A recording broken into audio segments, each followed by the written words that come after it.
I think somebody asked us, I think our first year in the UK when we had our anniversary.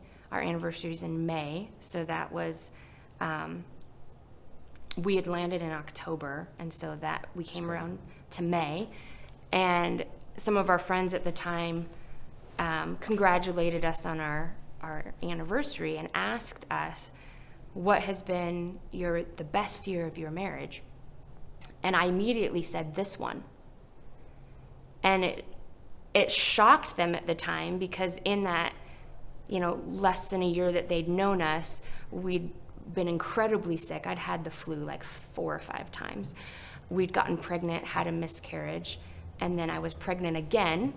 We'd gotten mold in the house. Like, we just had, it was like, circumstantially, it was like one of the worst years that we'd probably had.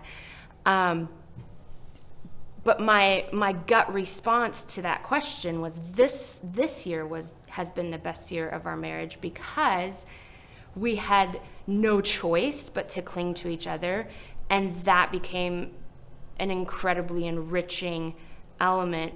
That element came out in our marriage of, we have to do this together. We have to cling to each other. You are also the only person that understands the struggle and the joys, and whatever the circumstance was, we had to do that together. And that, I think, for our marriage was incredibly bonding and enriching, despite all that had happened in that year. 100%. And I would say that even the years just prior to heading to the field, we had worked opposite shift schedules at work, and then when we went into full-time support raising, we started living with family, either my family or your family, and so that's great, and a huge gift to us to be able to do that. But then you don't have that like privacy as like a married couple, to just be and talk, and so this heading to the mission field, and now like having been there for a season from a fall to a spring, was like the first time we were actually had considerable amount of time together, but also we weren't living in another person's space. So it was like, in some ways it felt like we were newlyweds. We have so much time together to talk and to process and to learn to just be together, but also because we were going through such a formative season of living cross-culturally, we had so much to discuss about, like, I had this weird experience today, and I don't know, it was a weird interaction with somebody, and help me understand. And then, we're just talking through all the things that we were learning and processing. And it really did like shape us and grew us together in a new way, in a beautiful way. And then having kids on top of it in our time, serving in the UK, that adds a whole nother level of being parents and parenting together, and how are we going to parent these kids, and it's been amazing, and thankfully, like I think that it's really God has used our relationship and then our relationship with our kids in amazing ways while we were on the mission field, because you especially would get so many questions about parenting and why we do the things that we do as parents, and you were able to use that as a way to talk about, I do this because I follow Jesus, or I do this because I think there's wisdom in this, and I'm kind of trying to bring it back to the gospel. But lots of conversations that you would have with like new moms and stuff about our family and our kids. Yeah. So simply having children, as anybody knows, opens loads of doors for ministry. But I think specifically in the UK, it gave me a unique advantage to have more conversations that I would have never had I not had a baby in my lap. It was like the golden ticket to like cross-cultural, like to break across a cultural norm.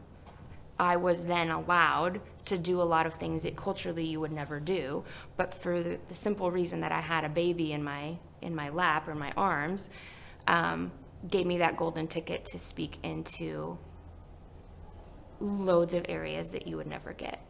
And so that was a huge blessing for us to see the Lord use that to expand the ministry that I never knew I had or wanted.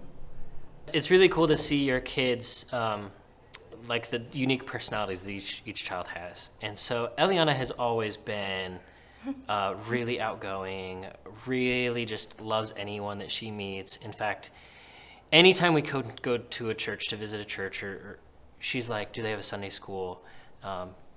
Because just drop me off and walk away. Like, I just want to go to Sunday school. And then, or if we go and visit with people at their house or grab coffee or something, she's like, Mom, Dad, what are their names? Do they have kids? And do they have toys?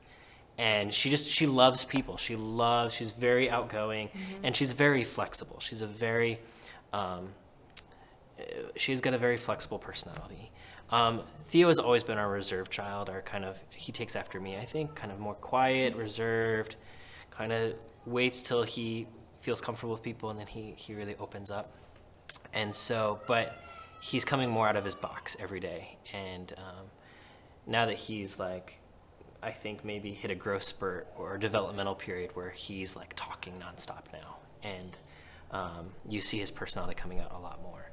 They don't know any different. They're very it's funny because when we travel, if we have to take a flight, like we did visit Spain this last year for 3 weeks, and Eliana was upset because she loved the flight, but then a couple weeks later we flew for another thing that we had to do, and she was upset because it was only 2 plane rides that we had to take to get to our destination and not 3. So she's like, airports are fine, airplanes are great, I love people, so it's pretty cool. Yeah, we've been very blessed to have kids that are very eager and willing to just meet new people all the time, because that can be overwhelming for an adult, let alone a child, to be like, here's more people. And we've so far just seen them really adapt and embrace, here's more friends, here's more people, and just go with the flow. I think that Eliana craves that on some level. She's an extrovert, and Theo is like, as long as Mom is there, I'll be okay. And we'll just kind of see how that develops, because their experience of life is going to be very unique. They're going to be, kids of travel, kids of different language, kids of different, their friends are going to look different than an average American child will look. Their experiences of school, everything will be different. And so far we've just been really thankful and blessed that they've seemingly embraced a lot of that, and we're just thankful.